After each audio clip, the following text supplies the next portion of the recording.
Pandemonium Reigns. Yo, and welcome to Pandemonium Reigns. We're back at you again on this beautiful Friday. Well, hopefully it's a beautiful Friday for a lot of you. Maybe not your South Carolinians or your Florians. Evacuation in process, but maybe you're driving and you're listening to Pandemonium Reigns. Hey, we want to say thank you. We appreciate that. Absolutely. So, there's a lot of big games going on this weekend, and I'm a little thankful that Tennessee's not one of them. Yeah. I probably mentioned it, I'm not thrilled about having the 8-game stretch after the bye week, but it's a perfect time for a bye week in every other regard of getting Cedric Tillman and everybody else that you can get at maybe not full strength after 4 games, but as close as possible. Yeah, absolutely. As a fan, I'm so excited to just watch and enjoy games and not be emotionally invested and watch other fan bases suffer and experience the strenuous roller coaster of emotions. We will not be one of them, but we do get the pleasure and the joy of talking about it. So a lot of stuff going on this weekend. A lot of fun stuff. So we're just gonna kind of walk through this thing, see what we come across. And let's begin in the Pac-12, coming to you tonight, actually, Pac-12 After Dark, 10:30 p.m. on ESPN. Listen, this spread has got Washington at just 3 points over UCLA, and it's in UCLA. And Vegas typically does this thing where they'll give you like a 3-point spot just because, you're the home team. But we've seen the home field advantage that UCLA does not have. We've seen what a joke the regular season Rose Bowl is, huh? So, yikes. Big yikes. Yeah. So, you know what? I don't see any reason here, even though Vegas is only got Washington as a 3-point favorite here. I don't know why Washington can't win bigger than that. Just simply because, listen, Dorian Thompson-Robinson, eight touchdowns, 1 pick. He's playing pretty well, but he might be the only Bruin worth anything at this point. I know Charbonnet is there, and Michael Penix Jr., former Vol commit, by the way, playing out of his mind. 12 touchdowns, 1 pick. I'm going to predict that you also pick Washington. I'm going to take Washington, and I'm going to take them to do more than cover. Yeah, I'm going to take Washington by a big margin. I mean, I don't know. 3 touchdowns instead of 3 points wouldn't surprise me, frankly. Wouldn't be surprised. Penix leads the nation in passing yards. I mean, that's remarkable. It really is. I know he had some injuries and some just really bad luck at Indiana, but like the kid, like him a lot. Don't like much about UCLA. Especially, I might feel better about them if this game was at Washington, truly, because it's going to be just dead in there on a Friday night. And Washington's going to cover this with ease. I think the thing I'm interested in most in this game is how many Husky fans are going to travel to this game, because UCLA is not going to make that trip. That's for sure. So I'll take. Looks like we're both taking Washington, taking them big. Michigan and Iowa is catching a lot of attention, and I'll be honest with you, I'm not really sure why, because I think Iowa's bad. It's that it's that weird thing, and it's more about. I want to say it's more about the opposing team, but I guess it's more about Iowa, where a top 5 team goes into Kinnick Stadium and does not perform well. They just don't. I think I heard that Iowa is 5 or 6-0 against the spread in the last 5 or 6 matchups hosting a top 5 team. Haven't won all those games, but they've covered every single time. And here again at Iowa, Michigan is an 11-point favorite, which is pretty strong. I like Michigan by a touchdown. I don't know, and maybe I'm just buying into that Kinnick curse or whatever voodoo they have there. But I'm going to listen to the Michigan friends that I have and maybe just recency bias of that number that they are against the spread. And I'll say Iowa does cover, but Michigan gets the win. I'm going to take the Wolverines by 100. I like it. I would rather see it. I don't care what kind of voodoo Iowa has going on. I don't know what kind of hawk eyes they're going to be, tossing in their gumbo, but I don't think it's going to matter because Iowa is completely one-dimensional. This is game 5 for these guys, and Spencer Petras, or whatever his name is, has 1 touchdown pass. Guess what? Here's a stat for you. Anthony Richardson has more touchdown tosses than this guy. And not only that, he's got 2 picks. He's thrown for 500 yards on the year. They're one-dimensional. Michigan's going to come out and put 9 and 10 in the box and say, throw it.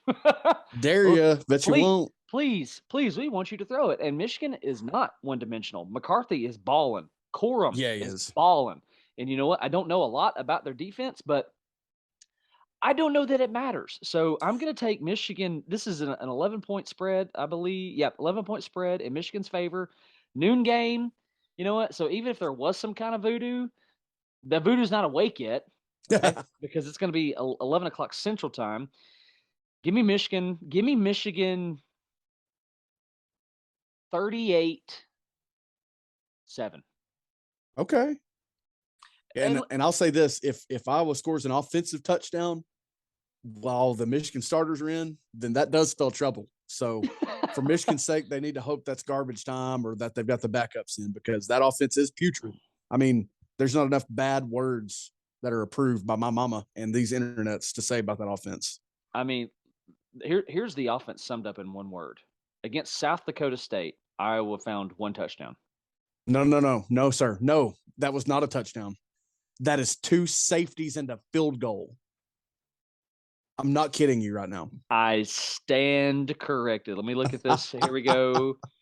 2. Okay, so you didn't find the end zone against South Dakota State. You found it once against Iowa State. Well, let me just go look at the box score and recap just to be sure that it's actually a touchdown here. Okay, yeah, they found a touchdown on the ground. Listen to this. Okay, this is 2 weeks ago. 14 for 34, 14 carries, 34 yards carrying the ball, and a score. 2.4 yards per carry against Iowa State. Michigan by 100. So bad. Michigan by 100. I ain't saying it shouldn't be by 100. I'm just saying don't be shocked and surprised. And I'm going to lean on it. I'm going to lean on that magic. Okay. But also I want to ask you, Iowa's offense is bad. I've admitted it. We've talked about it. But they put up 27 points on the greatest defensive mind in college football history, on Greg Schiano. Didn't you see that? Stop. just stop. You're gonna make the people in New Jersey blush. Stop it. Just okay. Stop. I mean, fine. Lord. All right, let's keep it in the Central Time Zone. Oxford, Mississippi is going to be jumping at 11 a.m. on a Saturday as they host Kentucky on the ESPN network. This spread is in the favor of Ole Miss just by 7. But the ESPN matchup predictor has got Mississippi at 78.5% chance to win this game. Here's another little quick stat that's right here on the ESPN app. Kentucky and Ole Miss are having their first game as ranked teams since 1958. Oh my gosh. Oh my gosh. I'm pretty sure Bear Bryant had something to do with that. I don't know when he was at Kentucky, but sure, why not? He might have had something to do with that. Or maybe all of his players hadn't transferred out yet. You know what I mean? The transfer portal wasn't quite as open. So maybe there was some still leftover Bear talent. Yeah, that's when players were transferring out of college into like the coal mines. Yeah. The military. The war. All right. Talk to me. Talk Kentucky, talk Mississippi. What you think? This one's giving me some trouble just getting my head wrapped around it, what to expect. Mm-hmm. That touchdown favorite that I see here in the ESPN app, that does talk to me. That's pretty strong because Kentucky is not bad. They're ranked number 7, Ole Miss 14. These teams have played probably similar competition. I will say Ole Miss has looked better to this point as far as handling their business. I'll give them that. And I'll say this, if their run game carries over into this game like it has all year, then they can certainly cover that. Is this going to be the first test actually for Jackson Dart? I mean, I don't see anyone on this schedule so far that would have tested him. So my fear, I guess, if I'm looking at Ole Miss, is what if Kentucky loads up the box? Can he pass out of it? I do trust Lane Kiffin to draw stuff up for him. So I think I like Kentucky to cover, but I like Ole Miss to pull out a win. And maybe there again, I'm leaning on not having a ton of trust or like for Will Levis. I don't really know. But I don't know that I like Ole Miss to cover a touchdown here. I think they do win. Okay. I think that's fair. It looks like Ole Miss's most difficult game thus far is Tulsa, where Jackson Dart went 13 for 24, a buck 54, and 2 scores. Okay. So not anything spectacular, but the stuff that he did on the ground. I don't know if you saw this. He carried it 13 times for 116 yards.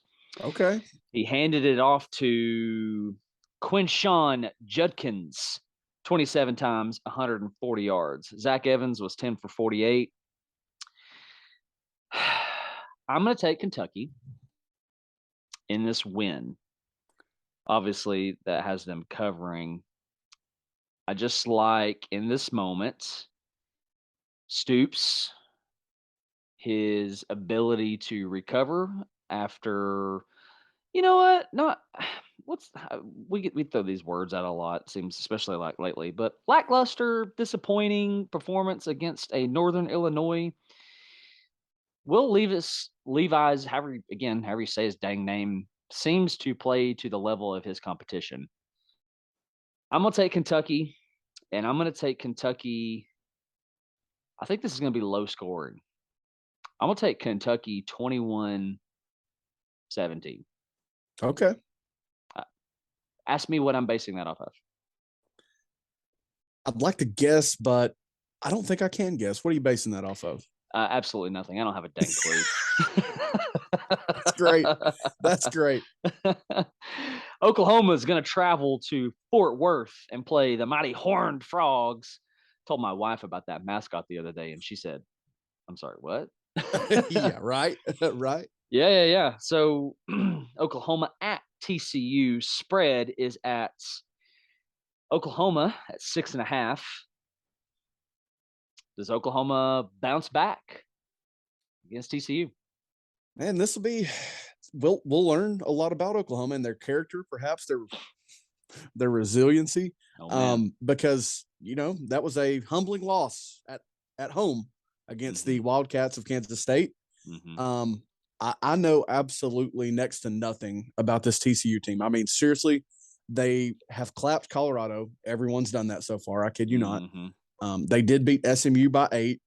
Oh, man, I don't know. Will they be able to limit Oklahoma's offense in the ways that Kansas State was able to for 4 quarters enough to get that win?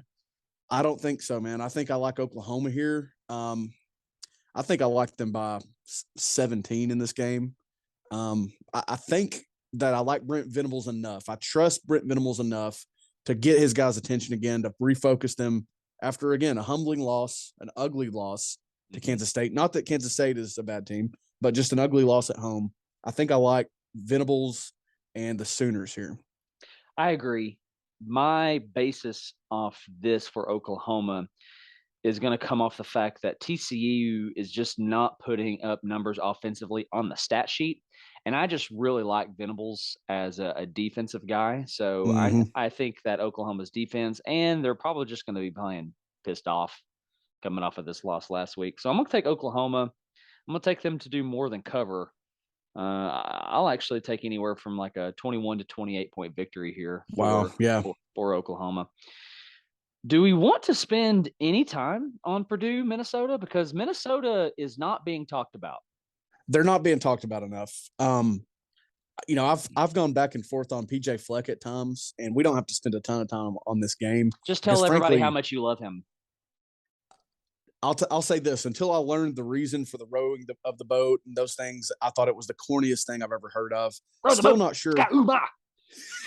Still not sure how I feel about him over the long haul, but I mean, heck, he's been there for a while now, doing things that haven't been done at Minnesota in a while now, if ever. And they're not being talked about enough. I mean, 4-0 wins, and they clapped the crap out of Michigan State, 34-7. They also murdered Colorado because, again, everybody's doing that.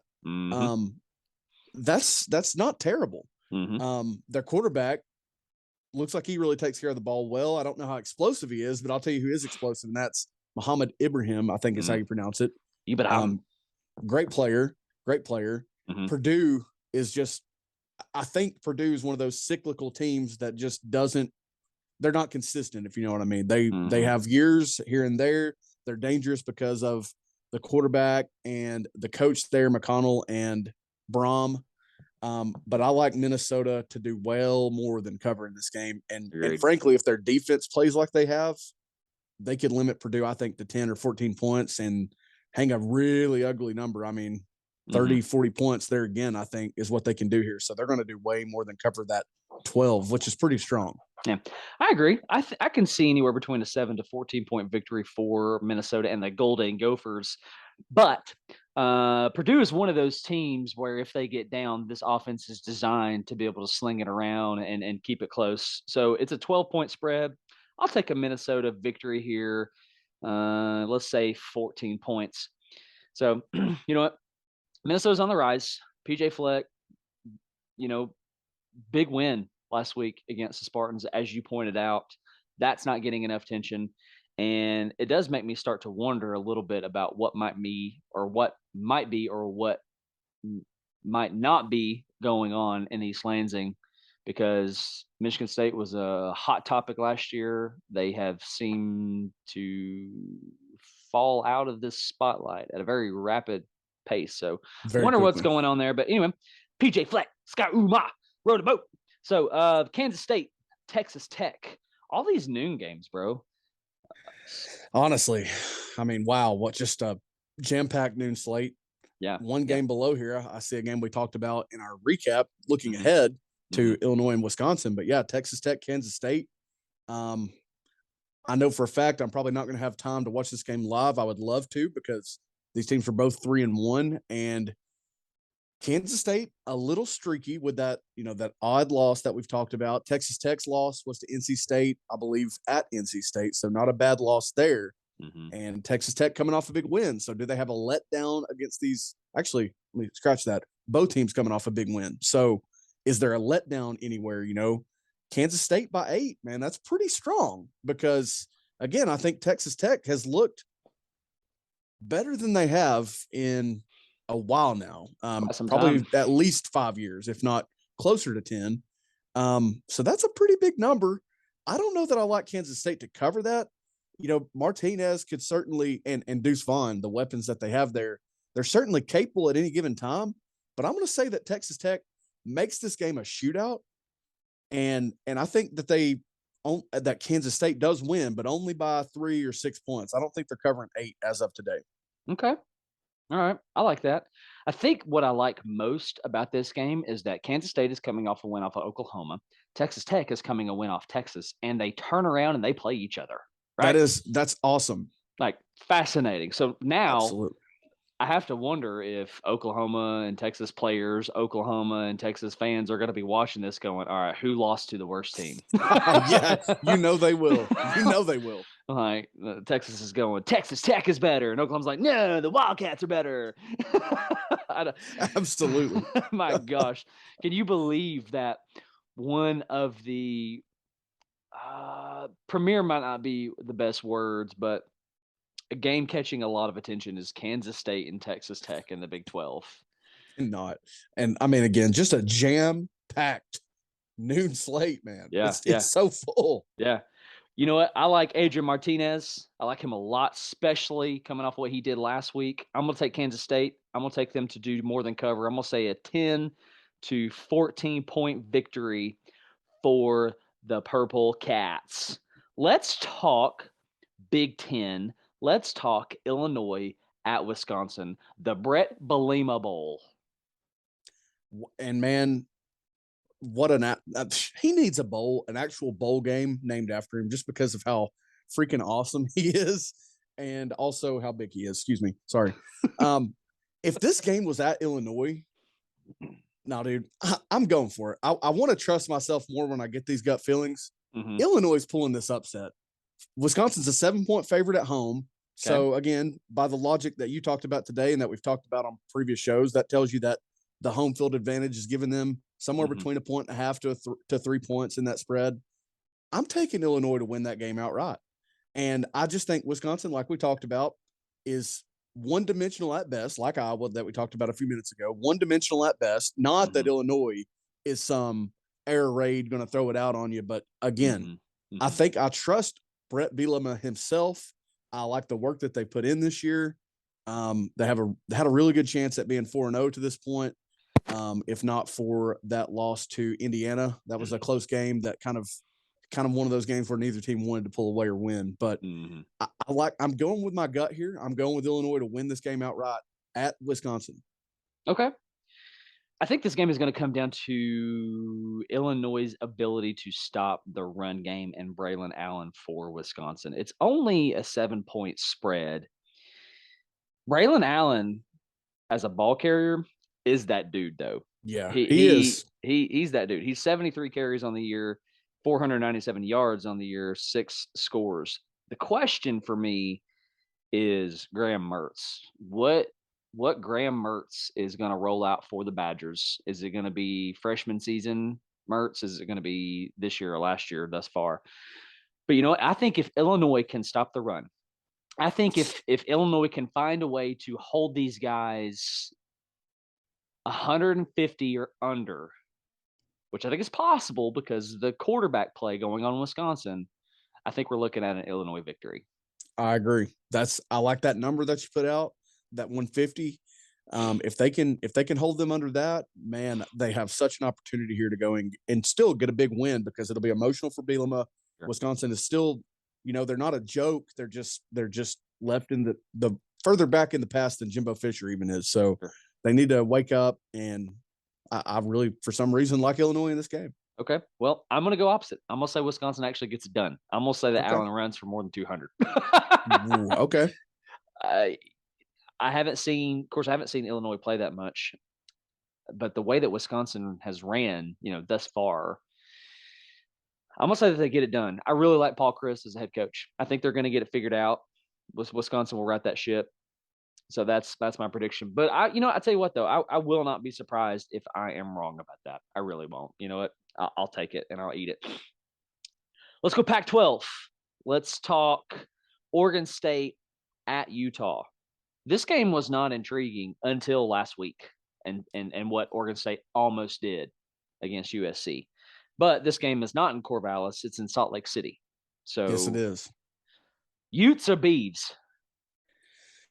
I think we're still learning a lot about Utah, and that I also think, in my opinion, that Oregon State still has a lot to prove to me. So I'm going to go with Utah. Maybe if for no other reason, then I like their running back still at Utah.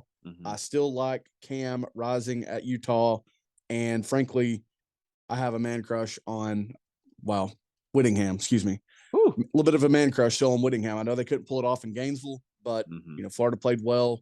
But again, trust factor, quarterback factor, I'm going to go with the Utes, the 2 Utes. Yeah, I'm gonna agree to that, and also simply because this game is in Salt Lake City, that's a hostile place to play. It is. Utah. I've been saying this from the beginning, even after the Florida loss. Utah's scrappy. Cameron Rising's a baller. I don't know anything about Oregon State other than they've just barely lost, to USC. Give me the Utes, and give me the Utes to not cover. I actually do like them to cover. That's a big 10-point spread at home, but I like them that much in this game, I think. Sounds good. I'll take it. We're going to skip 3:30 CBS and come back to that. Save it for later. Let's keep moving down the timeline, though. Big 12, big one here. This game was last year's conference championship game in the Big 12. Oklahoma State at Baylor. Spread is at 2 in Baylor's favor. Talk to me. Again, I hope that I have time Saturday to watch this game. I will say this: if I'm in front of a TV at 3:30, my eyes will probably be on CBS, and my phone or my second screen will be on on Fox, excuse me, for this game. It looks like they're expecting another good game out of these two teams, and boy, have they had some good ones, like you mentioned in that Big 12 championship a year ago.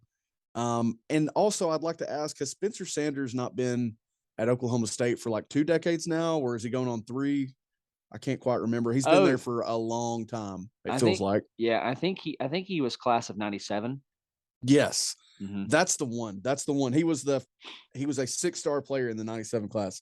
All jokes aside, man, this another game that kind of baffles me here. Baylor's a little bit more balanced, I believe. Gosh, dude. Really struggling to make a choice here, but I think I'm going to go with the Baylor Bears. Okay. I mean, they've had a little letdown with that loss.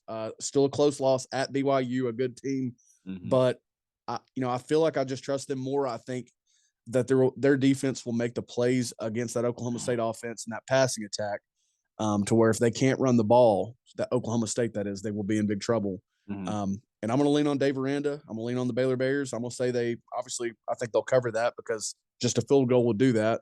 So I think they win that game by 7-10. Okay. Dave Aranda, I'm glad you said his name because I want to say something about him before I make my prediction.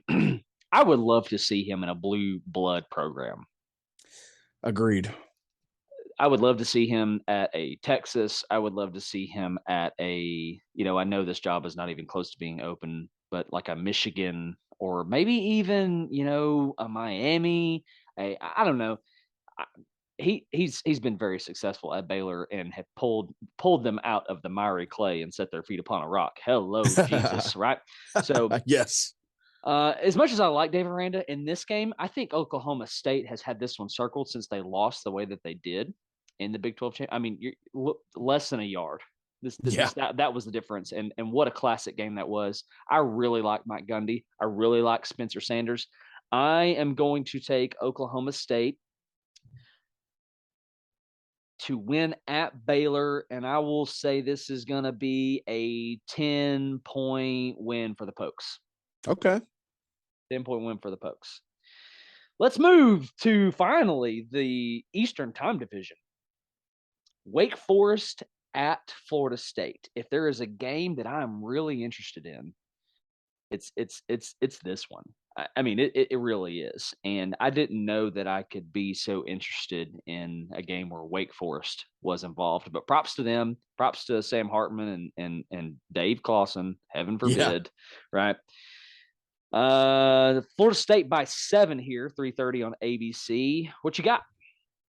Boy, that's a big number. It feels like a big number based on the performance that we saw from Wake Forest against Clemson. I know there was a lot of weird in that game. We talked about it a little bit in our recap. Yep. But 7 feels a little large. And again, a game where we're going to get a much clearer picture of Florida State once this game is concluded. Now, just like the 12 o'clock time slot is filled with game upon game, we've talked about many of them. Boy, is 3:30. Like, I wish I had, 8 eyes in my brain, in my head. I might need to go to like a Buffalo Wild Wings if I had time. I got because what a day, what a schedule. But again, 7 points. It is a home game that they're favored by 7 for the Noles. But I think I like Wake Forest to be a little bit fired up. I don't like them to win the game, but I do like them to cover and lose this game by more like 3 or maybe even 4 because of the performance that we saw from them. And I do think that Florida State has they're taking some very nice steps in riding the ship, but we're going to learn a lot about them. I do like them to win. I don't like them to cover 7. Okay. I like that a lot. I think Sam Hartman here is going to ball out just because this is what he's been doing. He is 13 scores on the year, 2 picks, and he is about, what is that math? Is that 38 yards, 48 yards shy, 38 yards shy of 1,000. He's a baller, man. I really, really like him. He's kind of like Dave Aranda for me, man. I would love to see him in a program, not Wake Forest. Yeah. I'm gonna take Florida State though. I really like Jordan Travis. That program that football team is his. He is the face of it right now. I know they don't have Jared Verse back, which is a shame because that dude is a difference maker. But Florida State is kind of in a similar situation that we are, as Tennessee fans.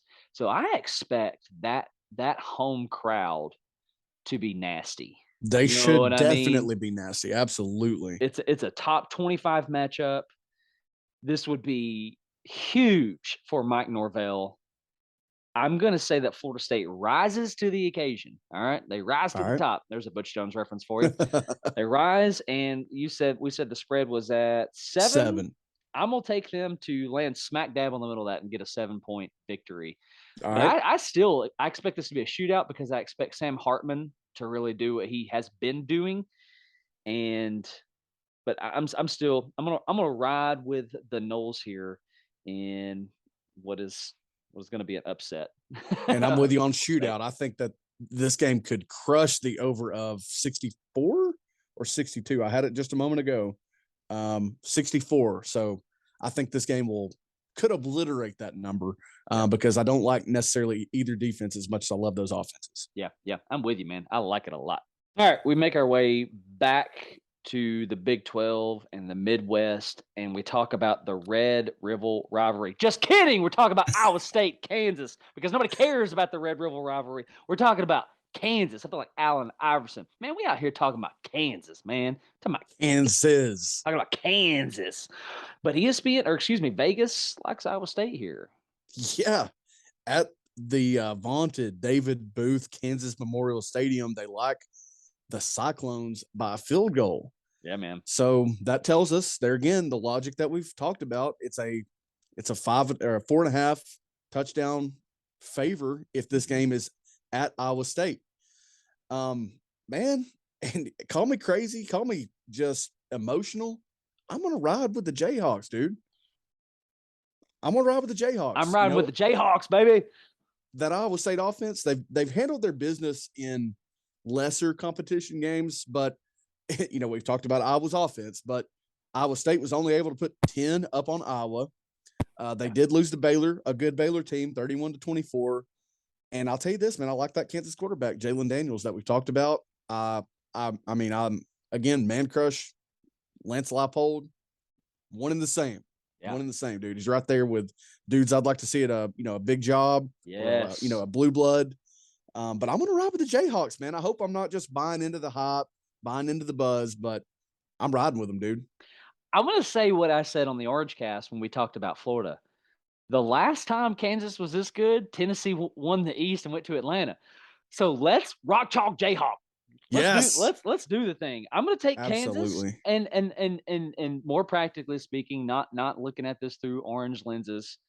I have no idea who Deckers is for this quarterback for Iowa State. Yeah, right. I know who Daniels is for Kansas, and the dude is playing out of his mind. So give me the red hot Kansas Jayhawks, which stinks because, man, I really like Matt Campbell. Like I really, really do. I would love to see him in a big time program. But at the same time, I'm like, man, you've been so faithful and loyal to the Cyclones, and you've turned them into something really, really respectable. Mm-hmm. And they're going to be, if he stays there, they're going to be one of these teams where every 3 to 4 years they're going to be solid, because every 3 to 4 years they will have a Breece Hall, and they'll have a Purdy, at quarterback. Yes. They're going to rotate those dudes in. It's not going to be consistent every year just because of who you are and where you are.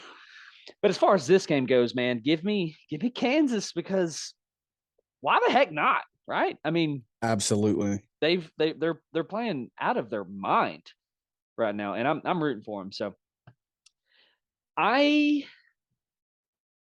let's do it. Let's talk Virginia Tech and North Carolina. Let's do it. Heels they're going to bounce back with a vengeance offensively, especially. We know we don't love their defense, but I'll tell you what I like less is that VT offense. God, man, 5 touchdowns, 5 picks for Virginia Tech's quarterback, Grant Wells. Yeah. Boy, that's not pretty. Their leading rusher has 179 yards. Keyshawn King there. And it's just the exact opposite for the Tar Heels, who are going to absolutely cover this. They could win by 30, I think, in this game. Yeah. The over-under's at 53, which makes no sense because neither defense is great. So they're going to hit the over. Yeah. They're going to demolish the over. Maybe they're just not expecting Virginia Tech to score. I don't know. But North Carolina might cover that 53 on their own if Virginia Tech doesn't score. It's going to get ugly. Baby blue. Yeah, I'm with you. Look for Drake May to have a big game. The dude's 16 touchdowns, 1 pick on the year, and he's lighting it on fire. And I just want to say this, and I really just want to move on. Man, I kind of feel bad for Virginia Tech. You know what? I mean, I don't think they're in a position yet like that of Nebraska.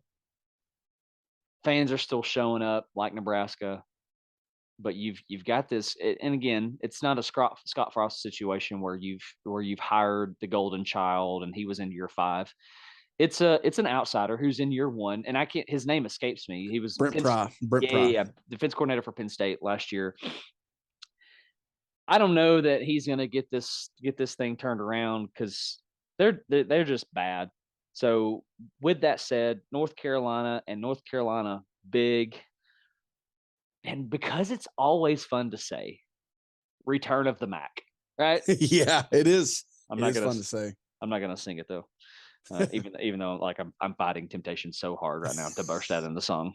So anyway, Mike and I very quickly are big New Girl fans, and Courtney and I were watching New Girl last night, and it's the episode where Jess and Cece get high, and she's playing Return of the Mac, Return of High Jess. And listen, New Girl reference. If you haven't watched it, you should definitely go watch it. Texas A&M, Texas A&M, absolutely, at Mississippi State.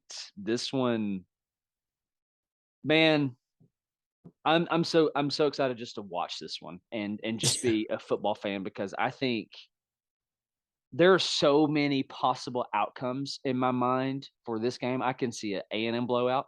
I can see a Mississippi State blowout. I can see a close win by either team. I can see 7 overtimes. I can see it all here. Vegas has this at Mississippi State by 4. What do you think, man? First of all, that 4 is interesting because, again, that tells you if it's played on a neutral site that Vegas sees this as pretty even. Which I think it is too. I think it's pretty even. I wouldn't be surprised if this looks like, if we watch this game, we recap this weekend, and this looks like the Mississippi State LSU game where there wasn't a ton of points scored. The offenses were not just rip-roaring down the field. It was kind of putting drives together, who can not turn the ball over, do things like that, which Mississippi State did turn the ball over and hurt them very badly in that LSU loss. The over-under sits at 45, and I like the under in this game because I think about that Texas A&M defense that limited a pretty potent Arkansas offense, held KJ Jefferson in check for the most part, did enough to obviously hold on. Arkansas shot themselves in the foot, but did enough to limit that offense and not let it get out of hand, because we do know that Texas A&M can't just score and score and score. So again, I think that line is pretty fair as far as how I see this game being pretty evenly matched. But I'm going to lean on home field advantage for factor 1, Davis Wade Stadium, lots of cowbell, more cowbell, always. Yeah, baby.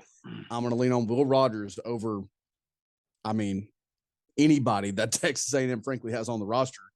Losing Anai Smith, there's just more factors for me, and I really wanted to predict an upset here, but there's way too many facts, in my opinion, against Texas A&M, where there's still some unknowns about Mississippi State, but I like their defensive coordinator that we've talked about. And I like all those other factors. I think they do cover this. They win this game by a touchdown, I think. Mississippi State? Mississippi State. Okay. I'm going to take Mississippi State as well, and I'm going to take Mississippi State by 2 scores. And I can see this either being Mississippi State 14-3. I can see this being Mississippi State 21-10. I can see this being Mississippi State 38-7. Right. I think Mike Leach is going to come out and sling this thing. And I'm big on quarterback play right now. I have been for this season. Will Rogers is just night and day better than whoever trots out for A&M. And the leading passer for A&M right now is Haynes King, and he's three touchdowns, 2 picks. He's 461 yards. That's atrocious. Where Will Rogers has 1,300 yards, 16 touchdowns, 3 picks. Yeah. Mississippi State might not run the ball at all. I mean, honestly, they might not, because I don't think that's the key to beating this Texas A&M team. I mean, KJ Jefferson did lead the Hogs rushing the ball for Arkansas, but when the defense is coming along, that's just a huge added weapon. Rogers isn't going to do that. He is mobile in the pocket. He moves around the pocket well. And again, I just like you're talking about quarterback play. I just trust him.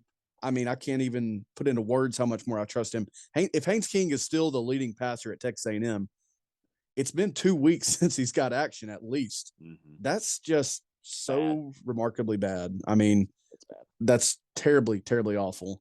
So yeah, Mississippi State, they're going to cover this game. I'm as well. They could win this game huge, or they might win it 7-3 or 10-3. I mean, there's no telling here, but they're going to win.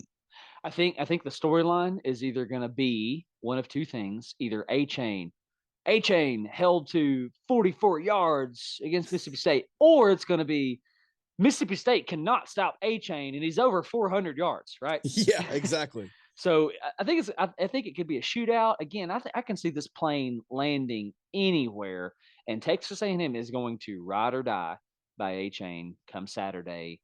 And even though the dude is a stud, I just don't think that it's going to be enough because your quarterback play is that bad. It really is that bad. You know who else is bad? Auburn. Auburn's bad. I almost had it. I didn't quite have it. They're bad. They're hosting LSU on Saturday, and I'm telling you, my eyes are on this one because I want to see LSU, obviously. Oh, yeah. LSU favored by 8 in Jordan Hare. Make sure I say that right. And, man, I just feel bad. I feel bad for Auburn. Does Brian Harsin survive this game? Is more of an intriguing question to me than who wins, how does this game unfold. It's, does Brian Harsin have a job come Sunday? What I'm saying? And the unfortunate thing about it is, what thinking about Brian Harsin, and we kind of like the guy, we've said that. Yeah. So with Brian Harsin being who he is, I wouldn't be surprised if he pulls the team together to make this a close game or maybe to squeak out a win, because I don't totally trust LSU yet. Mm-hmm. There's just been a little dysfunction, and they've gotten better week by week. That Mississippi State win was a big one that I talked about a minute ago. Yeah, that was a big win and a tough win. LSU, I was looking into them a little bit. I was talking about on maybe our Orange Cast, looking into how many plays they have over 20 yards. How do they get their points? Well, everything they do is via Jaden Daniels. I mean, he's their leading rusher. Obviously, their leading passer. They're not getting the ball to Keyshawn Butte. He doesn't even have 100 yards on the season. So does LSU break out, or does Auburn somehow pull something out of nothing here? I don't think Auburn – I don't think they can win this game. What a feat it would be if they did, but their reward would be getting murdered by Georgia 1 week later.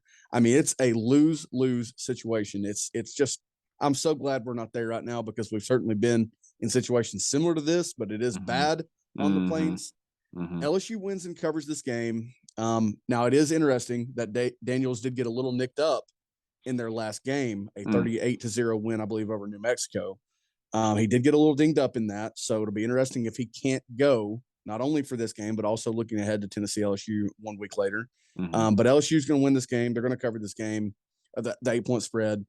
I don't know, man. Do you fire your coach with Georgia coming to town? Do you let them run him out? I don't know what you do. It's just it's a lose-lose in every sense of the word. If I am the athletic director for Auburn, and if I am either an Auburn guy, or if I understand Auburn as a culture, yes, I fire him before Georgia comes, because I don't want to fire my head coach after a Georgia loss. I want to do it off of an LSU loss. That might sound petty, but I'm not going to give them that satisfaction. That's good. That's good. LSU could be looking beyond Auburn to Tennessee, and I don't think it would matter. I agree. I don't think it would matter. I mean, I did mention that while Daniels does lead the team in rushing, they have a few guys that they'll hand it off to. I mean, I kind of feel like they could go in and do what Penn State did. I don't think they're as good as Penn State, but I mean, it's just hard to get my mind away from how just ugly that Penn State game was, how hard everything else has been for Auburn along the way. It's hard to get my mind out of that place. I mean, again, what a feat it would be if they pull this game together to give LSU a good game or to somehow pull a win. But there's just no reward in sight for Auburn right now. And you mentioned athletic director. They're actually leaning on an interim athletics director because I believe the guy that they had left. Maybe they fired him, but I think he left because of what a just frankly high temperature, high stress and anxiety situation it is there. So they've got Rich McGlynn, the interim athletics director at Auburn right now. So that's a tough spot. I mean, he didn't hire Brian Harsin. I mean, he's probably got little to no ties to Brian Harsin. I mean, it's just disgusting what's going on there. It is. Yeah, it's sad. And as a Tennessee fan, I need y'all to come back. I need y'all to come back. So I'm gonna take LSU here, and I'll take LSU to do more than cover. Again, I could just base this off of what we saw last week when Auburn hosted Missouri. Missouri basically looked at Auburn and said, "No, we want you to win the game. We like Brian Harsin. We think he should stay your head coach." Here, we want Eli Drinkwitz out of Missouri more than we want. I don't know how this is close. I would love for this to be close. I would love for Auburn to put up a fight just so we can see some things on film as Tennessee fans going into LSU games. Say, oh, Auburn exposed this, Auburn exposed that, yada, yada. I just don't think that's going to happen, though. I don't think that Auburn's going to help us out in any form or fashion. Keeping it in the SEC, though, Georgia will travel to Missouri. And this spread, 28-point spread. I guarantee you Vegas is looking at this from last week going, well, if they wanted to hand it to Auburn, well, they're surely going to hand it to Georgia, right? Yeah. Yes. And here's a hot take for you.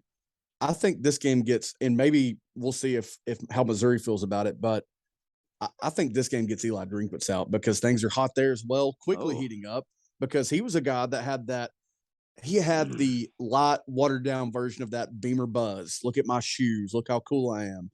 Yeah, I'm a nerd, but watch me talk crap. Lane Kiffin's my mentor on talking crap. Dude, you're 28-point dogs at home, and I know Georgia's good. We like Georgia. We give them credit here. We don't like them, but we respect what they're doing. Right. And if Missouri scores an offensive point, I mean, even a field goal before 5 minutes left in this game, I would be shocked. And again, I think they pull the trigger on Drinkwitz here because I think the sweepstakes for the coaching carousel is going to heat up hot and fast and just quick, fast, in a hurry this season. So I think they're going to pull the trigger. He'll be one of the first big names out. Scott Frost's already gone. That's one thing. But Drinkwitz is gone after this week. Georgia covers this with ease. Missouri doesn't score an offensive point until the third and fourth and fifth string guys are in at Georgia. Okay. I'm down with that. And I agree. And I think a thing that is going to play into this is the stuff that we will never see or never even be able to confirm. It's that Kirby Smart is going to look at his guys and say, if I have to answer one more freaking question about what's wrong with you guys coming out of this Kent State game, I'm just going to fire all of you. Like, let's go out. Let's handle business. Let's do what we are capable of doing. Georgia is so good and Missouri is so bad. The question is, will Stetson Bennett need to throw a pass? I mean, really? And that's saying a lot because that Georgia run game has not been its old self. So that's saying a lot, and I agree with you. Yeah. There is not a lightsaber that is in Eli Drinkwitz's, little situation there that is going to bail him out of this one. I'm going to take Georgia, and I'm going to take Georgia to cover, and Kirby Smart is going to get in front of the media and say, will y'all shut up now? Please. Yeah. Will y'all please shut up now? Yeah, absolutely. I'm going to get to West Virginia, Texas, and then we're going to get to what I believe is going to be NC State at Clemson. So let's talk West Virginia and Texas. I wish this conversation was different regarding Texas, but man, Texas, come on, man. West Virginia at Texas, 9.5-point favorites are the Longhorns, 7:30 on Fox Sports 1. What you got? didn't the conversation change rather quickly and escalate rather quickly for West Virginia? They lose by 7 at Pitt off of a dropped pass pick 6, basically, because they then drove the field and were very close to tying that game up, sending it to overtime at Pitt, which was a hostile Pitt that week. And I'm quickly doing a Quinn Ewers Twitter search. I would love to know his status ahead of this game. But you know what? We don't have time for that. I don't think West Virginia is as bad as they, again, quickly got the narrative as of being following a loss to Kansas, because Kansas has proven to be, kind of like 07 Kansas. But, 9 feels a little high for this game. 9.5, excuse me, feels a little high for this game because Texas there again is just not showing that they're back. They're not proving that they're back. That Alabama game made us all want to say it, even though they lost. They played so valiantly. So I think West Virginia covers, but I do think Texas pulls off a tight, close victory late in that game. Over under of 63. And I think I like the under in that, man. That seems steep because West Virginia is not just lighting the scoreboard up against even kind of team. Well, Virginia Tech, they scored in the 30s. They won that game 33-10. I like Texas to win. I like West Virginia to cover, and I like the under of 63. I have a hard time making your prediction here just because of the status of Quinn Ewers, but I found something quick here on Twitter, and this was just an hour ago. Steve Sarkisian was asked if he's going to start Quinn Ewers versus West Virginia. His response: "I'm not going to tell you no." Okay. I thought he was just going to say, "I'm not going to tell you," or, not going to give anything away. So, yeah. Okay. Here's something else. Texas football coach Steve Sarkisian said Quinn Ewers wants to play. Okay, this is like the epitome of coach speak. Of course he wants to play, right? That's saying nothing. I don't want to be 35 years old. I want to be 25. Okay. Yeah. Said he's wanted to play since the injury against Alabama. Good Lord. Can I just be a beat writer if this is the stuff that I'm going to have to do? Sarkisian said Ewers has gradually improved. He likes the progression Ewers has been making. It sounds like Steve Sarkisian, just based off 2 tweets, is the king of coach speak. So it sure does. I think this comes down to Quinn Ewers. Does he play or does he not? If Quinn Ewers plays, I'm going to take Texas. If he does not play, I think I'm going to take JT Daniels and the Mountaineers. I don't think it matters where this game is at. You're looking at 2 programs who have recently had the wind taken out of themselves. I'm not sure West Virginia has ever recovered from this Pitt loss, something that was in their hands, something that was in their grasp. It came down to a ball that was placed right in the numbers of the receivers, bounced over him and picked off and then housed. This is how you lost this game. And then Texas comes out and goes toe-to-toe with Goliath, otherwise known as Alabama, right? Loses a heartbreaker to Alabama, turns around and loses to Texas Tech after the kind of performance you gave against Alabama, and Hudson Card plays really well in this game, and it's still not good enough. Man, you're just looking at 2 programs going, woof. Yeah. Woof. So I don't know that I can give you a prediction here. I think if I had to say something, I guess I'll take Texas since it's at home and since it's at night. But what is the fan base of Texas right now? Are they excited to be there? I mean, are they going to sell this game out? I mean, both programs are 2-2. I don't know, man. I guess give me Texas, and that really just comes from me having really not a clue what to say because 2 programs are just bleh. So I'm with you. I'm with you completely. A more exciting matchup is going to take place in Death Valley North. Okay. Yeah. NC State at Clemson, and the quarterback for NC State, oh my gosh, Leary. Yep, his name escaped me for a second. Boy, has his name gone quiet since the start of the season. Yes, it has. That preseason Heisman buzz, that preseason top, first round quarterback buzz has sure quietened down just a little bit. And this is still undefeated, 4-0. Yeah. NC State team. You know what? This is a hypothetical I'm going to throw at you. Okay. Mm-hmm. This is where you and I have made our living off one-on-one conversations. Just these random little questions. take Devin Leary, and put him on Clemson's team. I think you're looking at a dang good Clemson team. Now, I agree. DJ's getting better, but Yeah. I like Leary so much more as of right now as a quarterback than I do Uiagalelei. Man, I've gotten so I good at saying agree. that. And I'll say this, while Leary, and I'm basing this off of the conversation more preseason than now, but and maybe he's a generational top quarterback at an NC State because they just don't do this all of the time. They're better than maybe you consider if you're a casual fan. They're not a terrible program, but and again, maybe Leary is generational at a place like NC State. But when you look at Clemson, start with Taj Boyd, pretty dang good. Yeah. Deshaun Watson is generational at any place that he goes, almost, except for just the extreme blue bloods. Then you get to Trevor Lawrence. I'm sorry, you take a brief detour of Kelly Bryant, then you get back to generational town and go with Trevor Lawrence. And you landed a prospect in DJ Uiagalelei, who was thought to be that generational guy. Just keep it going. Why not? And it's taken him a lot longer than it did the other guys to get heated up and get going. Did he really turn a corner against Wake Forest? It's looking like he's taking steps because he ran the ball more physically. He passed the ball a whole lot better. And I know that Wake Forest is not known for their defense, but I think I like Clemson, especially being at home. 6.5 touchdown line there to cover. I think I like them. Vegas obviously expects this to be a low scoring game at 43. Man, that would be wild. It feels like that would be wild if this game hit the under. So I think it'll go over, but I do like Clemson. I think their defense is looking to bounce back off of giving up a lot of points, even in overtime. Okay. I think I like Clemson to cover here. They're going to win it by 10-14 at home. DJ is going to continue this momentum and have another good game. Okay. I'm going to ask you a question, and then I'm going to get into my prediction here.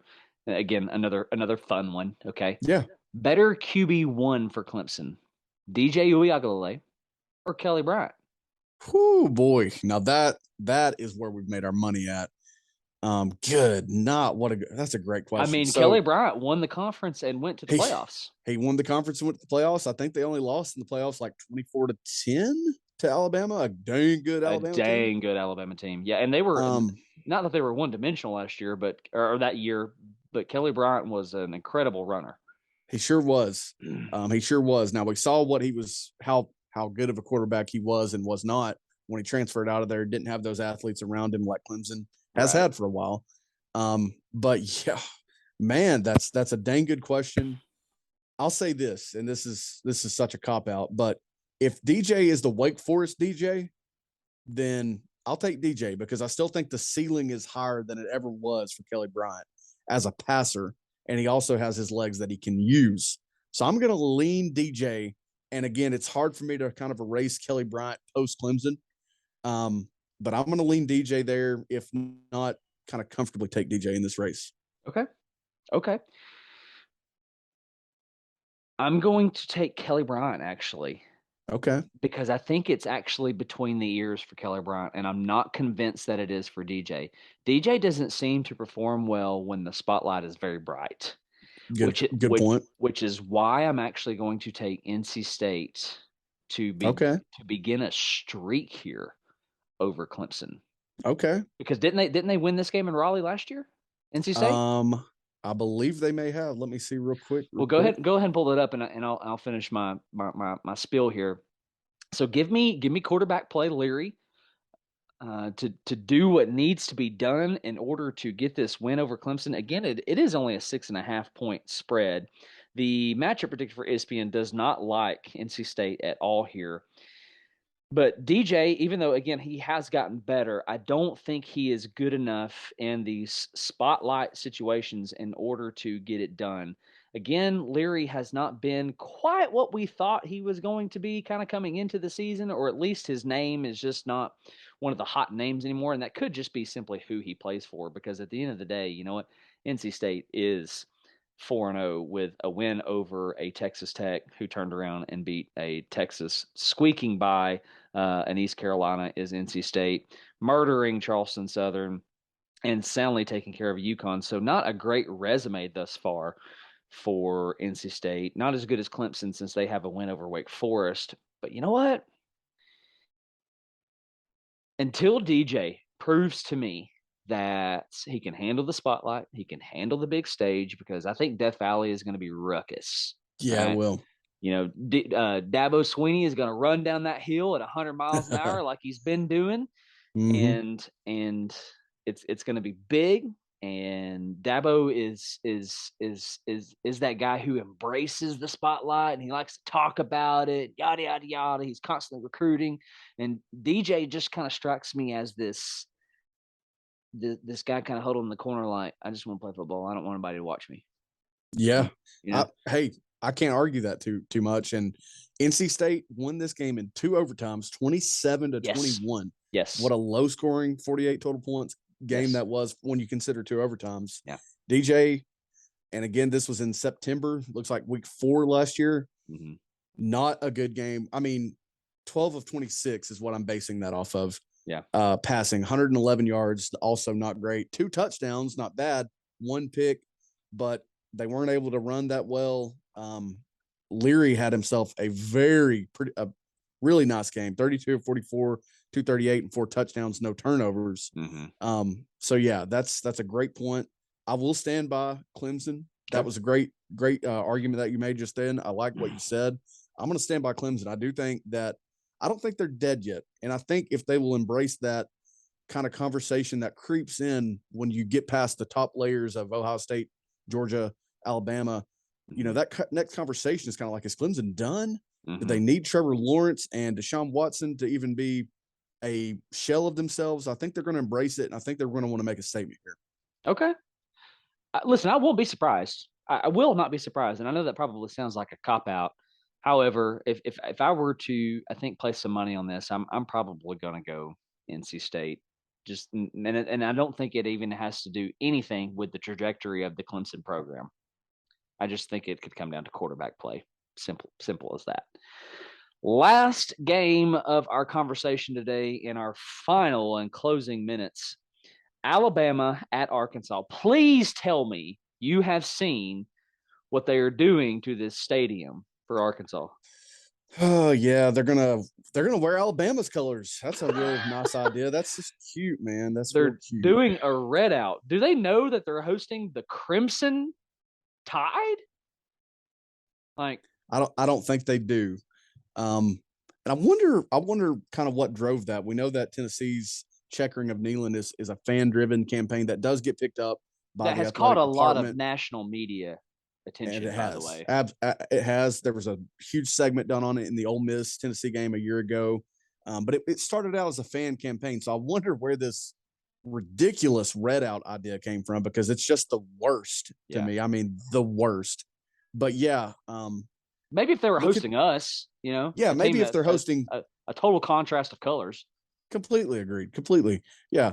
But they're hosting Alabama, and Vegas doesn't care where this game's at. The matchup predictor is laughably in Alabama's favor. This is an Alabama that, they handled Vanderbilt. So what? They handled UL Monroe. Big deal. They squeaked by Texas. We know that. They handled Utah State, but they've not been their old selves along the way here. So Vegas is like, we don't care until we see it. They're still going to be a 17-point road favorite. Razorback Stadium is a pretty good environment. It will be nice. It'll be nice on Saturday at 3:30. Yeah. But all that said, I don't know where to go here exactly. I mean, I think I like Alabama to pull this because of the way that they won that game last year. Arkansas caught their attention. They still have Bryce Young. Yeah, they still got to figure out the receiver thing and who's their deep threat. But I don't know that I like Arkansas because, I mean, can they move the ball as consistently as they did last year without a guy like Traylon Burks? And yeah, they've moved the ball this year. Yes, I like and maybe even love KJ Jefferson, but I still think I'm looking at the trust factor and still going to roll with Alabama. I'm gonna give in to Vegas's trap here. I don't know why you wouldn't take Bama. I think that obviously it's the safe pick. I think it's the pick that makes the most sense. Arkansas found a way to lose last week in the most iconic, unbelievable top of the field goal post, something I have never seen. I'm very interested to see what kind of Arkansas rolls out, how Sam Pittman can emotionally recover his guys. Mm-hmm. I think they will bounce back. I think they will put up a fight, but they're just not as deep, right? And I'll tell you this, their pass defense is woeful. Their run defense is solid, 99.3 yards allowed on average, but their pass defense is woeful. So not ideal as a Tennessee fan, thinking ahead a couple weeks that, maybe Alabama irons some of those things out. If there's remaining kinks, they iron those out against this woeful Arkansas pass defense. Sorry to interrupt you, but yeah, that's just a factor that makes me like my gut even more here. Yeah, I can see the bottom falling out for Arkansas in the fourth quarter. So I'm going to take Alabama to cover in Fayetteville here, which stinks because I like Arkansas. If Arkansas had beaten A&M last week, maybe knocked down that field goal, riding a high, playing with some confidence, which is confidence you can't go into an Alabama game with any kind of emotional defeat inside of you. Mm-mm. They're going to expose it. Mm-hmm. And quarterback play, really like KJ Jefferson, but Bryce Young's better. He's just better. He is. He's just better. And a conversation that we haven't spent a lot of time talking about is the lack of production from a Jahmyr Gibbs, which is really interesting. But I don't know that it matters here. Mm-hmm. Just with, like you said, the pass defense for Arkansas. So give me Bryce Young, give me Alabama. Unfortunately, here the hope for us is what I was saying earlier is that Arkansas will put some things on film for us as we draw near to playing Alabama. Not saying that we're going to beat them or anything, right? But hopefully we can lay some haymakers on them or something. But give me Alabama. And I'll tell you this, just speaking quickly to Jahmyr Gibbs' production, his usage, I think they view him as a more modern type of back where Jahmyr Gibbs is their second leading receiver, both in terms of receptions, yards, touchdowns, every sense of the word. He's their second leading receiver behind Trayshawn Holden, roommate of Bryce Young. Now he's got 4 less carries than Jace McClellan, so he's also second in rush yards attempts. He doesn't have a rushing touchdown, which is kind of curious, but I think they view him as that next level, that futuristic, if you will, NFL running back that's just going to go. That I think they want to use him the way maybe that the Saints throw the ball to an Alvin Kamara. I'm not making the comparison. He certainly has that potential, but yeah. But I think that's the way they view him and want to use him, especially when you look at the receptions and just how many touches he has that way. Sure. Yeah. No, I agree with you. That's great stuff right there. Alabama's going to have it figured out. Nick Saban's going to have it figured out. I'm not. If I'm an Alabama fan, which is funny because I was speaking to one last night. He said, "Man, I'm worried about this Alabama game, this Arkansas game." I went, "I think you're fine." Yeah, I really do think you're fine. So anyway, with that said, this can bring us to the end of our show. Well, actually, you had some Heisman stuff. Do you want to tap on that real quick? We're in the final minutes here. Do you just want to? I think I want to save that for maybe an LSU preview. Okay. I've done just to preview it. I've done some Hendon Hooker looking into his stats because the buzz has been there after that Florida win. And he's put up some numbers. Let's not get it twisted. But just to want to present some facts in our next podcast, our next Orange Cast, talking about Hendon Hooker, talking about this Heisman talk. Where does he stack up against previous quarterbacks that won it through 4 weeks, through the month of September? Love to dive into that. I've found some really interesting stuff, I feel like. So, yeah, be prepared for that in our next Orange Cast. Okay. Yeah, sounds good, man. If I had to name a Heisman winner right now, I'm probably going like a CJ Stroud. It would be hard not to. I'm just going to go ahead and give you that preview as well. It would be hard not to. And it'll be hard for him not to win this award, I think, based on him not winning it last year and Ohio State being Ohio State. Absolutely. Anyway, with that said, that's going to bring us to the end of our show. Thank you so much for letting us tickle your ears and letting us tickle your ears for as long as we did. This was a longer episode. Appreciate you being with us. Maybe we were with you on your drive to work, and maybe we were with you on your drive home from work. Needless to say, happy Friday, everybody. Hope you have the most fantastic weekend enjoying this college football season. If you want to say thank you to me and Mike, you can do that by subscribing. You can like this video on YouTube. You can subscribe on Spotify, on Apple Podcasts. You can make sure that you are notified on your phone every time an episode drops. Thank you so much for your support, for telling everybody, for your ma's and your pa's and your granddaddies about Pandemonium Reigns. We love you guys. God bless, and go Balls. Amen, brother.